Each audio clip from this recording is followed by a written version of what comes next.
সম্মানিত শ্রোতা ও দর্শকবৃন্দ, যেই প্রশ্নটা আজকে আপনাদের সম্মুখে রাখলাম সেটা হলে ভাত খাবার পর কি খেলে খাবার দেরিতে হজম হয়। আচ্ছা, এটার বিষয়টা আমি ভিডিওর মাঝখানে একসময় বলে দেব। এবার আসুন, ঈদের দিন রোজা রাখে শয়তানে। কোনো ভালো মানুষ কিন্তু ঈদের দিন রোজা রাখে না। আমরা দেখছি কিছু কিছু ক্ষেত্রে অনেকেই রোজা রাখছেন, কিন্তু আসলে এই কাজটা করা ঠিক নয়। এরপরে বানর কি মানুষ ছিল? নাউজুবিল্লাহ। বানর একটা ভিন্ন জাতীয় প্রাণী। আর আল্লাহ পাক আমাদেরকে মানুষ হিসাবে সৃষ্টি করেছেন, এবং আল্লাহ পাক এই জন্যই আমাদেরকে সৃষ্টি করেছেন, পৃথিবীতে পাঠিয়েছেন। সেটা হচ্ছে ওমা খলাকতুল জিন্না ওয়াল ইনসানু ইল্লা লিয়াবুদুন। নিশ্চয় আমি মানব এবং জিন জাতিকে আমার ইবাদত করার জন্য সৃষ্টি করেছি। আমার মতো তোফেল ডাক্তারে এই ডাক্তারি করার জন্য পাঠায় নাই, এই যে নাগরে পাঠায় নাই খেতে কাজ কামার করার জন্য, আবার ওনার পাঠায় নাই বাবি সিকিরি করার জন্য।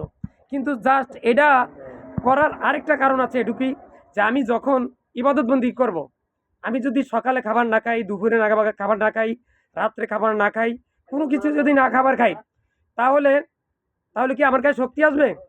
আমার হাতে গায়ে কোনো শক্তি আসবে না। ইবাদত করতে হলে শক্তির প্রয়োজন। এই শক্তির প্রয়োজনের জন্য কি করতেছি? আমরা এগুলা করতেছি।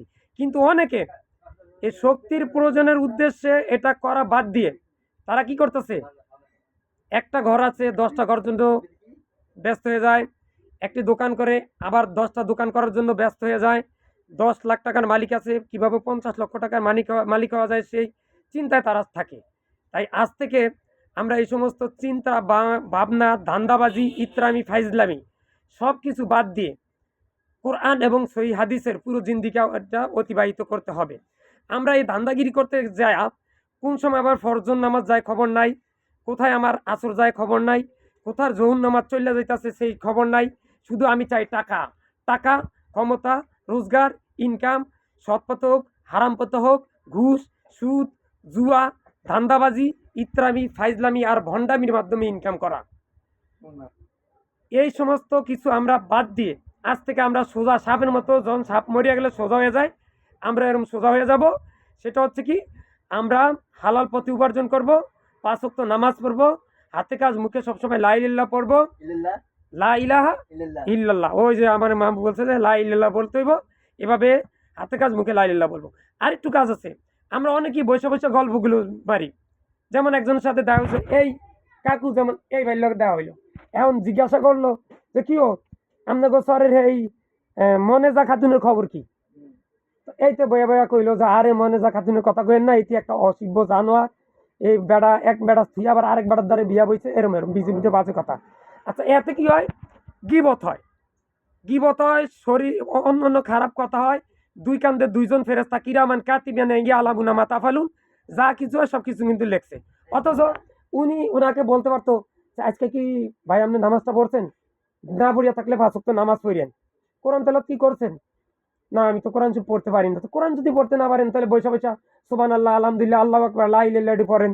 অথবা একটা কায়দা কিনেন, কি কন? কায়দা কিনে পড়েন, আলিফ বা তা সা। এই আলিফ বা তা সা পড়তে পড়তে পড়তে যতদিন পর্যন্ত আপনি পড়বেন, আপনি কিন্তু তখন তালবে এলেম হয়ে গেলেন। আপনি কি হয়ে গেলেন? তালবে এলেম হয়ে গেলেন। তালবে এলেম অবস্থায় যদি কেউ মারা যায়, সে শহীদি দরজা। এর তো বড় নেয়ামত নাই। তাহলে আজ থেকে আমি পরামর্শ দিব, যারা কোরআন পড়তে পারেন না তারা একটা কায়দা কিনবেন, আলিফ বা তা। একদিন পড়বেন আলিফ বা তা, একদিন এটি শেষ, মুখস্থ করেন বেনতন আরম্ভ করে রাত্র পর্যন্ত। আবার সা জিম হা খা, একদিন পড়বেন এইভাবে। এভাবে পড়তে পড়তে পড়তে পড়তে একদিন দেখবেন যে ইনশাল্লাহ আপনি আলিফ লাম পড়তে পারছেন।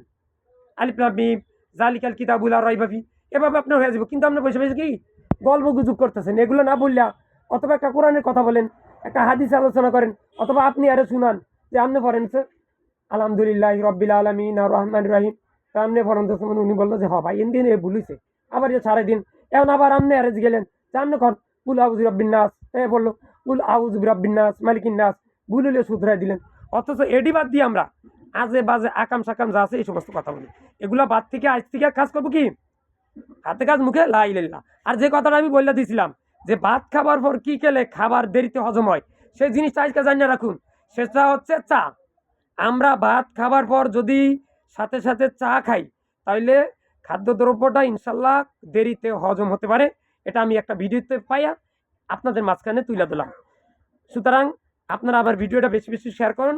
আর হাতে কাজ মুখে লা ইলাহা ইল্লাল্লাহ পড়ুন। আর আল্লাহর কাছে এই মুনাজাত, ইয়া আল্লাহ আমি সহ পৃথিবীর সকল মুসলিম উম্মাহকে তুমি শিরক, বেদাত, কুফরি, গীবত ও কবিরা গুনাহ মুক্ত রেখে মৃত্যুর সময় মুখে যেন আমরা লা ইলাহা ইল্লাল্লাহ এই শব্দটা পড়ে যেন মৃত্যুবরণ করতে পারি, সেই তৌফিক দান করো।